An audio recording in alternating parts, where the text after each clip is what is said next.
Kung scooter lang ang hanap mo, marami dyan.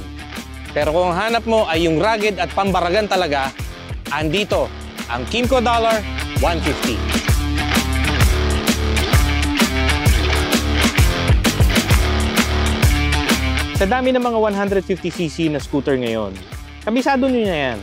So, pag-usapan na lang natin kung ano yung mga unique dito sa Dollar 150. Meron itong Fleet Tech system na pwedeng i-switch from passenger mode to kargahan mode.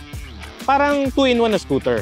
Kasya din dito yung top box o yung bag na gamit ng tropang delivery riders. Tapos dahil 150cc fuel injected ito, hindi papatalo kahit na loaded o sa akyatan. Sa floorboard naman, sobrang lawak. Tansya ko nga, parang doble ng typical na scooter. So pwede mo talaga kargahan ng maleta, sako-sakong bigas o kahit na anumang mga kalakal.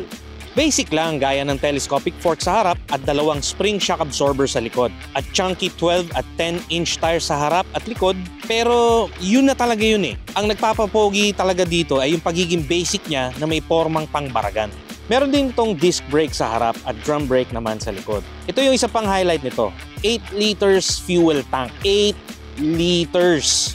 So example, kagaya ko, yung sa driving habit ko, 43 kilometers per liter ang konsumo. So aabot na ito hanggang Candon, Ilocos Sur at may tira pang konti. So sa presyong 127,800, hindi siya pogi gaya ng karamihan ng mga scooter ngayon. Pero in my book, yun yung mga nagpapapogi dito. Kumbaragan na design na parang mga 4x4 na SUV at pickup, pang trabaho, pwede rin pang barkada o pang araw-araw na grind, ito ang Dollar 150. I'm Brando Rosales of motopinas.com. Check our full review on the link below.